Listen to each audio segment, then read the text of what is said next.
Hey everyone, welcome back to Kettle Haven Ranch. I'm Steve. Today we're going to be in the wood shop creating what I consider is a masterpiece. Stick with me, here we go.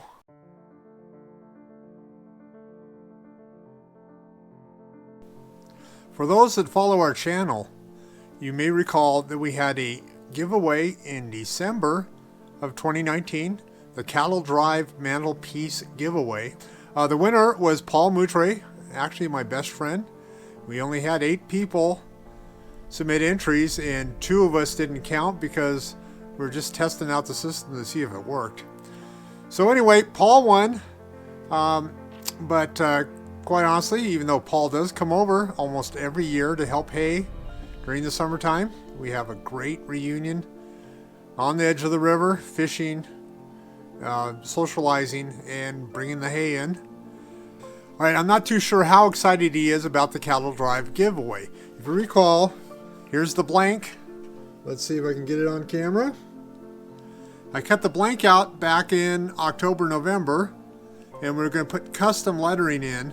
I designed a new plaque form I think is a little bit closer to home. Quick backstory.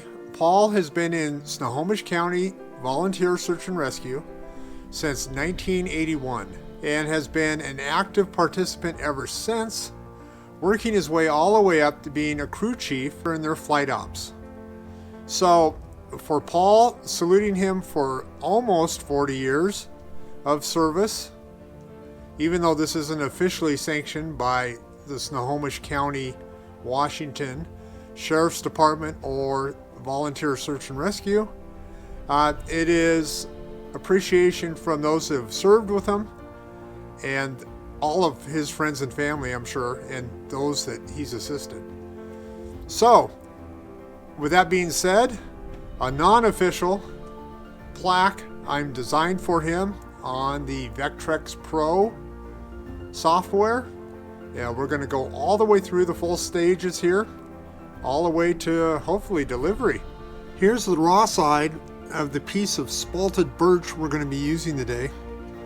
This is a rough cut off a mill out of Colville, Washington. Flipping it over. As you can see, I've already done some just basic sanding. I have some more to do here before we cut it and put it in the machine.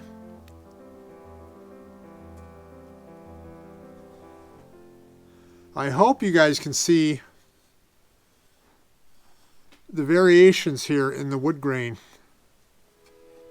Maybe that's coming through, maybe it's not. It makes ridges and valleys naturally. Okay, well, I'll cut this thing up and get it jigged up and we'll start cutting.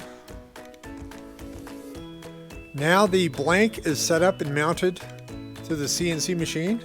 This is a Shapeoko 3XL. And we're going to start off with a rough cut. First we have to index it to the workpiece using a touchpad to do that. Here we go.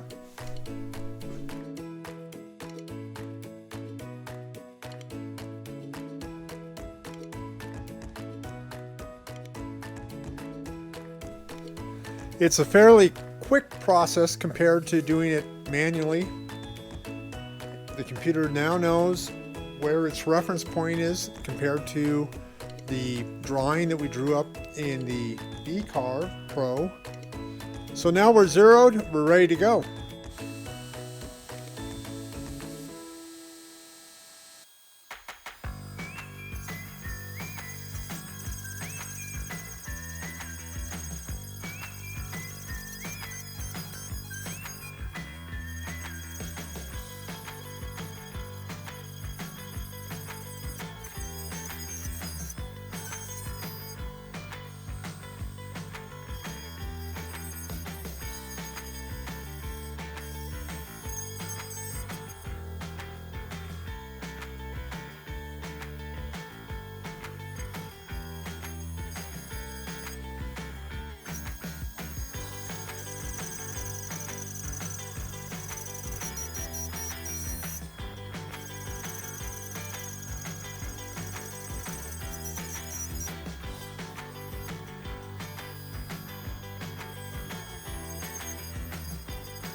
That does it for the roughing tool path. Now we're ready to change bits. Now I'll switch us over from the 1/4" end mill that we used for the roughing to a tapered bit with a round nose. This is the 6.2 degree 1/32 bit, tapered bit that we'll be using next. I gotta get it set up and we'll start the finish cut. Everything's ready to go now. We have the new bit in. It's been zeroed out for the height of the project. I have the program and tool path loaded. It's about a 7-hour cut. So I'll be speeding this up during the editing and probably won't get the whole thing in, but we'll see a start to it and a finish. Here we go.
There's the piece after the first finishing tool path has been cut.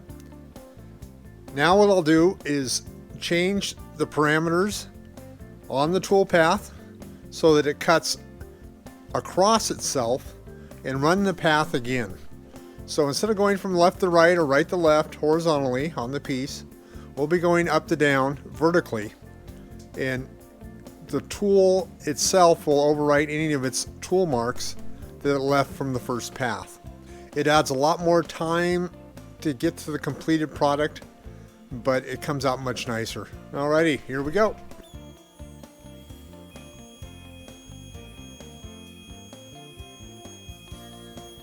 Well, that finishes up the rough cut and finish cut on our workpiece. Pretty much how it's going to end up looking on the outline. Next, we're going to switch over to an 1/8" end mill. This is an upcut end mill. There is a difference between an upcut and a down cut. We'll talk about that in a future video when we start working with the beehives again. Here's an example of the two different collet sizes available, the whole different size bits. So the first one here is the 1/4". That's a 1/4" end mill. That's for doing a lot of the rough cutting, large portions of material out at a time. Next to it, I have the 1/8" end mill, which is a flat bottom end mill.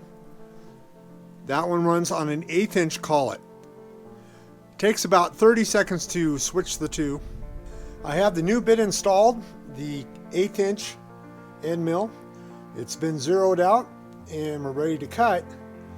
I'd like to remind you all that in the links below in the description, I do have direct links to Amazon for all the tools, all the bits that I'm using today in this video. Also, I'm trying a new camera angle here.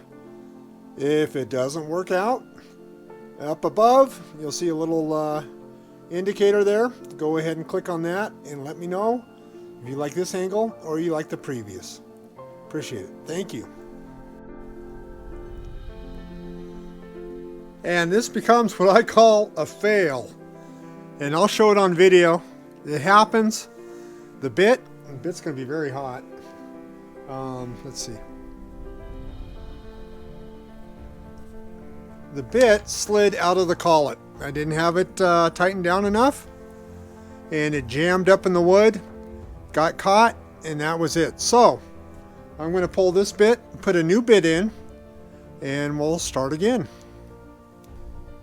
Well, it's time for a do-over, and I believe it's going to be fixable because this is going to be filled with the epoxy, colored epoxy, and sanded down, so it won't be noticeable. I've made all the adjustments I need to make. Now we'll continue on with the cut, fix what we just broke, and everything will turn out fine.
And there is the rough cut completed for the helicopter in the center of the plaque.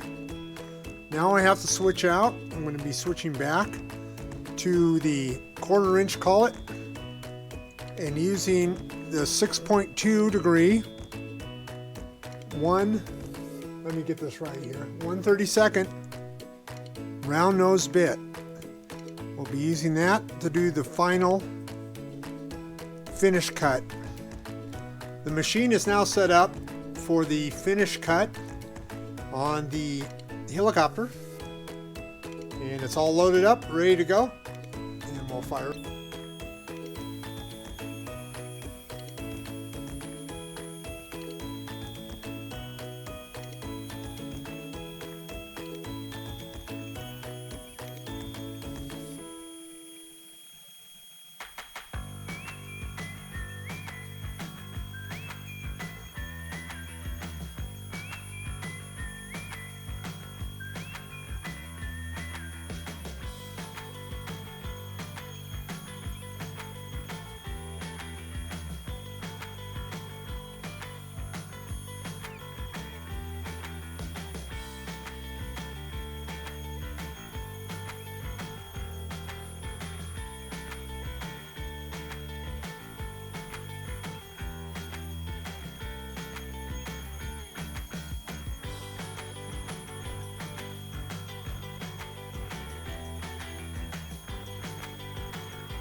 I'm going to stop the cut right there.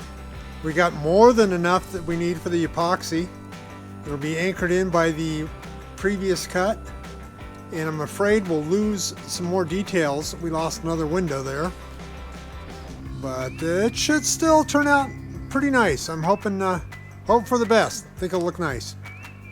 Now the next thing we have to do is set up with the V bit, do some V carving, and play by ear there on the size of the font and how deep it goes.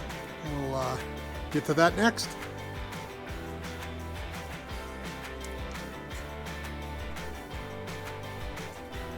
Okay, before I put this actually in the router, this is a 1/4 inch 60-degree V-bit. It's used for carving with the V-carve program and toolpath. We'll put that in, get it set up, and as usual, see the links below. It's a great tool. Definitely something that everyone doing CNC machining should have in their toolbox. We are all set up for the next cut now, so here we go.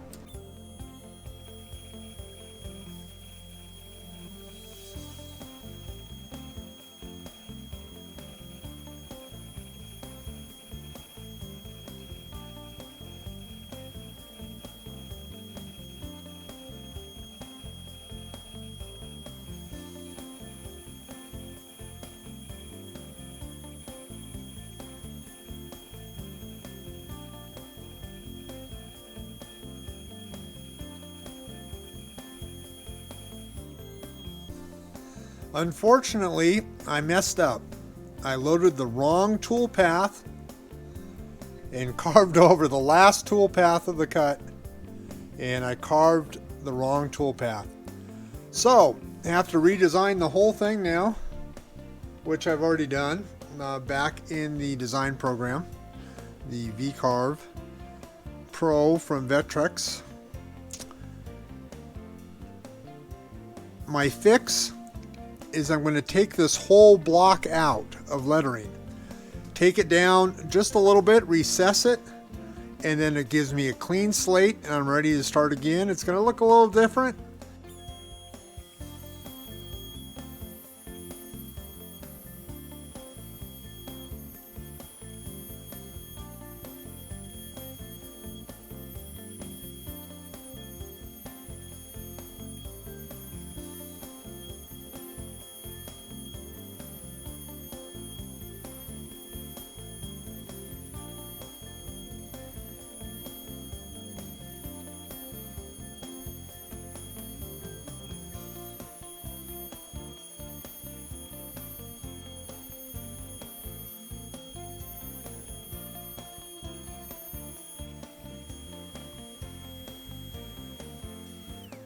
Okay, I'm going to stop it there.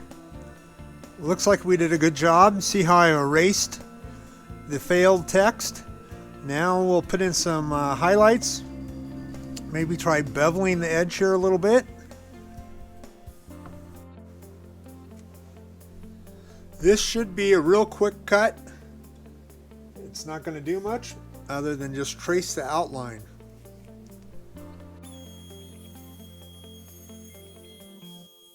I think looking at it now, I'm going to recalculate, take it down just a little bit deeper, get a little cleaner edge. Once again, here we go. And I like that. That accents the edge here. I'll clean this out. I don't think I've showed you guys this yet, but I just take a little O-ring pick, just drag it along. Clean out that cut.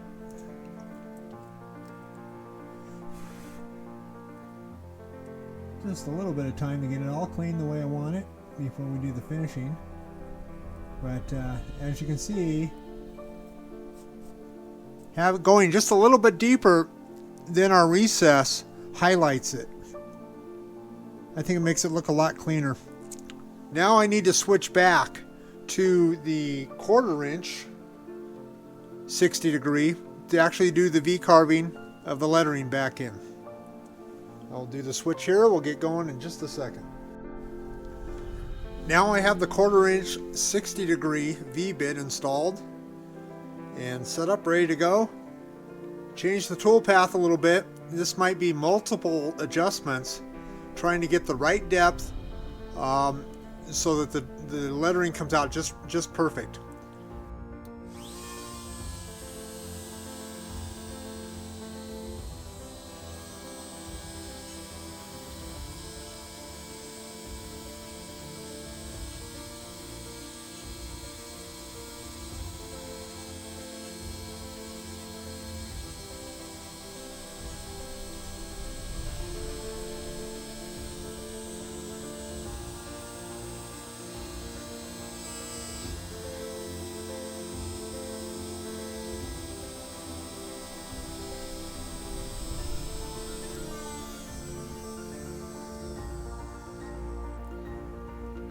Well, I failed to press record for that last cut. It came out great. Let's do the next cut now.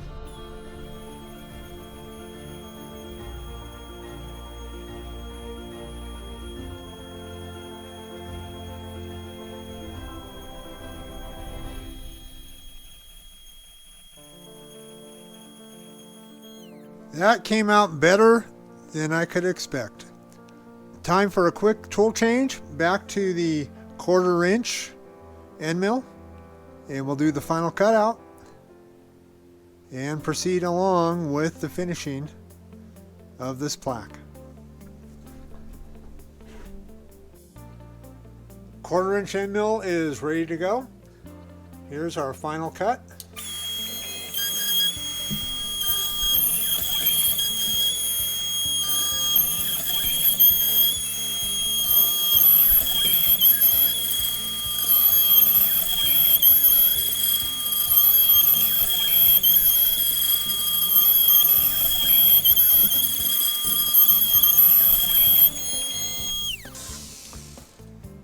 And not quite the depth I wanted, so make a few more adjustments and we'll finish our cut.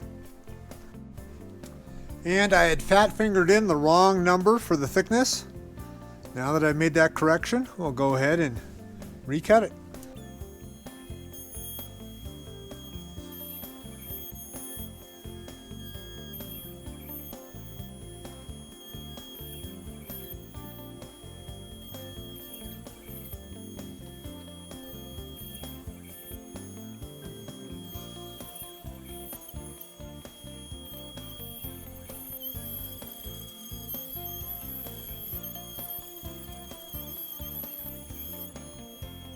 And there we go, the cut's done. Have some cleaning up to do and finishing. That'll be the next step in this project. Now that I have the resin mixed up with the catalyst and with the pigment, go ahead and very gently, carefully apply this.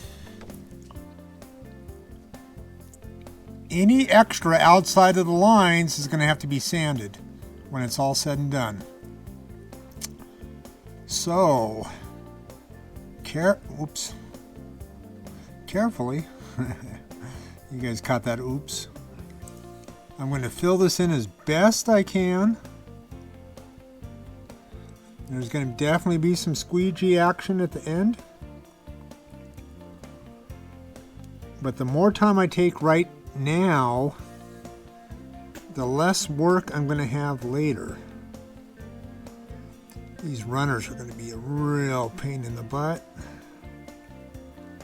I'm just going to squeegee that to get that out of there on the landing skids. Looks like I had a narrow miss on a drop. That would have been ugly.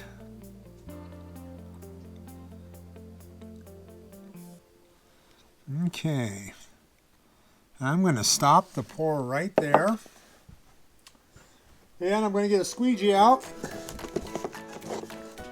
try to clean up what I can before it gets worse.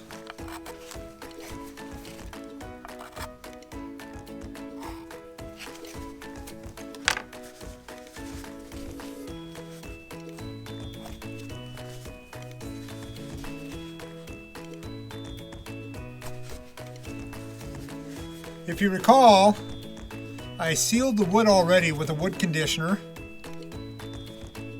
So all these areas that I'm cleaning up right now won't end up getting absorbed by the wood. As I look at that, it looks pretty good. I can see one area where I'd like to, right here. I want to make sure that this landing skid gets enough on there to fill in. And remember that as this resin hardens and dries, up here on the balancer, there we go. As this resin dries, it's going to shrink and contract.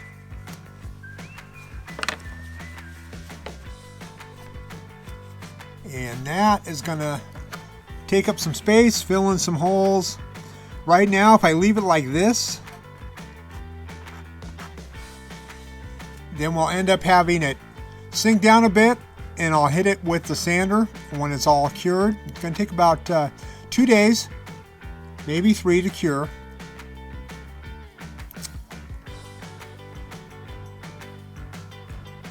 Yeah, it's looking good. I think I'm going to leave it like that. If I try to get in there and touch it up any tighter, I could easily end up, well, right here, I'll just try it. But this is all going to come out when it sands. I'll just end up smearing it out and making more of a mess. So, eventually, once we get this sanded down, I'm going to go ahead and I'll hit it with another coat of conditioner once we do the sanding. Let that cure, and then we'll move in the shellac. This one's going to be a shellac finish. This is interior. I'm really excited to see how this gap here, this cutout, is going to fill with shellac. It should look really nice when it's done. The shellac also will give a little bit of depth to the lettering here. I didn't use a bold. I should have probably used a bold, but it'll still look very nice when it's done.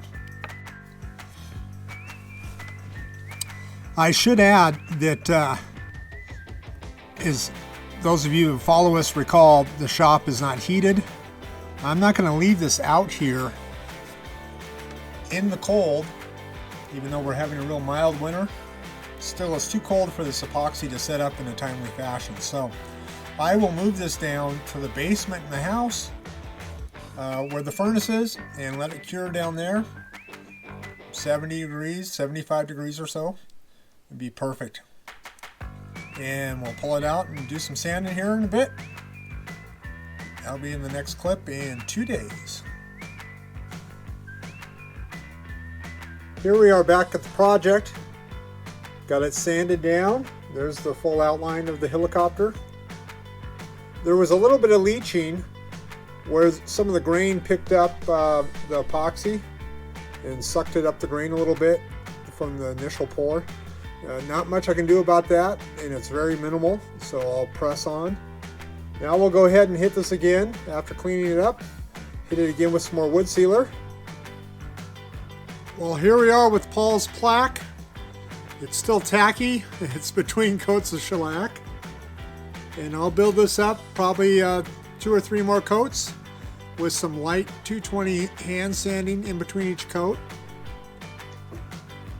Looks like it came out pretty nice. I hope you'll enjoy it.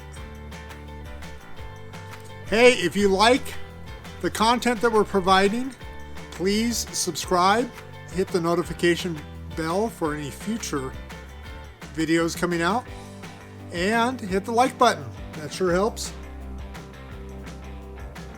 Hey, thanks for sticking with me with this video. It was a long one, but we got through it. Paul likes his plaque. And now we'll look to the future stuff coming up here at Kettle Haven Ranch. Right off the bat, here was a wedding plaque that needs to be done by the end of the week. I got it almost all the way done and screwed up. That'll be in our next episode from Kettle Haven Ranch in the CNC. Also, we have a lot of ranching stuff coming up. And we'll be playing out with the drone taking some more drone photos and videos with that. So look for that in upcoming videos also. Hey, take care, and we'll see you next time.